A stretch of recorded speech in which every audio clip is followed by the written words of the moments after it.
નર્મદામાં એક ચોંકાવનારી ઘટના સામે આવી છે। કફ સિરપની દવાનો વ્યસન તરીકે ઉપયોગ થતો હોવાની આશંકા છે। રાજપીપળામાં યુવાનો નશા માટે કફ સિરપનો ઉપયોગ કરતા જોવા મળ્યા છે। રાજપીપળામાં મોટા પ્રમાણમાં મળી આવી છે કફ સિરપની બોટલો। કેફીન નામની કફ સિરપની બોટલો મળી આવતા અનેક સવાલ ઉઠી રહ્યા છે। લોકડાઉનમાં નશા માટે કફ સિરપનો લોકો ઉપયોગ કરતા હોવાની આશંકા હતી।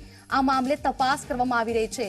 કેફીન નામની કફ સિરપ જેનો નશા માટે યુવાનો ઉપયોગ કરતા હોવાની આશંકા છે। સંવાદદાતા જયેશ ફોન લાઈન પર જોડાયા છે। જયેશ, જણાવશો જે તમામ મામલો સામે આવ્યો છે કે કફ સિરપ જેનો તમામ યુવાનો નશા માટે ઉપયોગ કરતા હોય તેવી આશંકા છે, આ મામલે કેટલી તપાસ કરવામાં આવી? ચોક્કસ કહી શકાય કે જ્યારે હમણાં લોકડાઉન ચાલી રહ્યું છે અને કેટલાક વ્યસનીઓને તેમનું વ્યસન જે કરવા માટે જોઈતું હોય તે વ્યસન મળતું ના હોય ત્યારે કેટલાક લોકો ખાસ કરીને યુવકો પણ આમાં સામેલ હોઈ શકે એવી શંકા છે। કેમ કે આ જે કફ સિરપ છે, કફ સિરપની ખાલી બોટલોનો જથ્થો મોટા પાયે રાજાનગર સોસાયટી વિસ્તારના પાછળના ભાગમાં જે કેબિનો આવેલી હોય છે, કેબિનો પાસેથી મળી આવેલો હતો।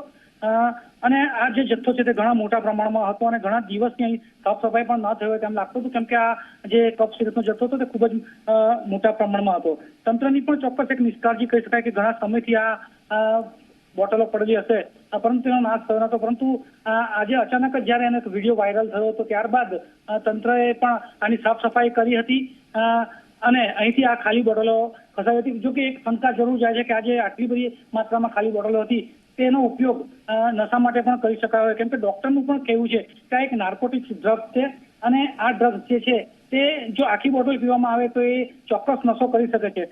એટલે મેડિકલ સ્ટોરે પણ આ જે દવા છે, આ જે કફ સિરપ છે તે ડોક્ટરના પ્રિસ્ક્રિપ્શન આપવી ના જોઈએ તેવું એને ડોક્ટરનું માનવું છે।